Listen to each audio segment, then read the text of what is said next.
stress-ka keenayana waa nolosheena. Nolosha dhan waa iska stress-ka, marka ruux waxaa weeye inuu barto suu stress-ka ula noolaan lahaa. Marka waxaan rabaa inaad isdejiso eerko moobeelka gacanta ku haysa moogiye gacanta kale inaad ka bedisho ayaan rabaa. Ma bedishay? Marka gacantii aa moobeelka ku haysid inaad kala bixiso oo saa u jimicsatid.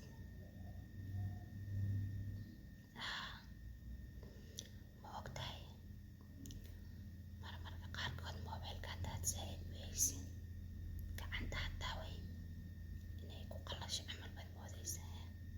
Dad farahaaga markaasaan dhahdo, dad maxaa jiraan faryaradooda ay farahooda ku dheganayn oy saa oga fog tahay.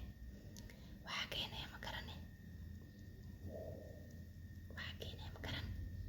Waa moobeelka lagu haayay.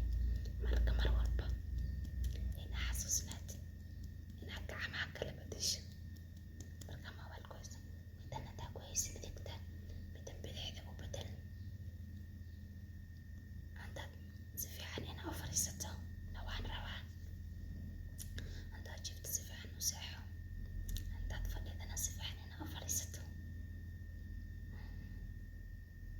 Ma samaysa? Mida kaloon rabo inaad samayso waxaa weeye inaad nambar dooratid 1 ilaa 30 nambar u dhexeeya inaad dooratid.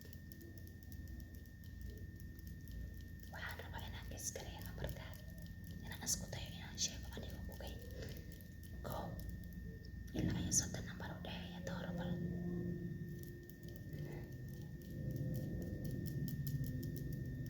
Ma dooratay? Marka aan isku dayo inaan garto 1 ilaa 30 17 nambarkaaga 17 ma aha. Haddaan nambarkaaga si sax u guess gareeyay comment-ka iigu soo sheeg. Comment-ka iigu soo qor nambarkaaga si sax haddaan u guess gareey.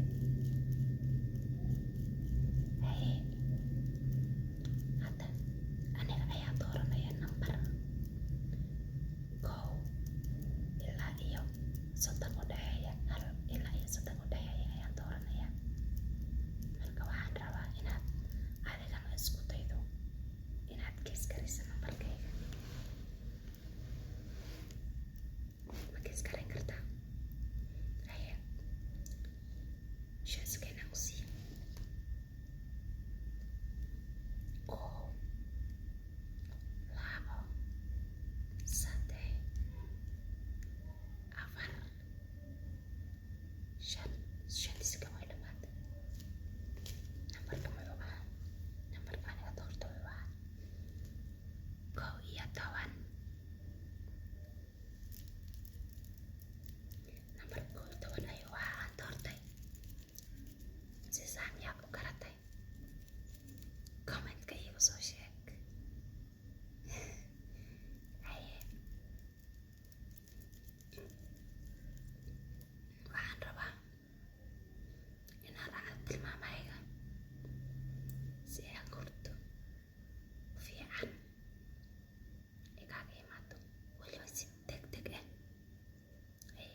waa iskugu mid. Inaad dadkaas ka tirsaneyn ayaan rajeynayaa. Haya aynu bilowno. Kalar ayaan ku tusayaa. Waxaan isticmaalayaa biimasha dharka. Biimasha dharka ayaan isticmaalayaa. Waxaan rabaa inaad ii sheegto kalaraha keebaa keena. Kalar walbo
stresskii shaqada u bax, stresskii shaqada u bax.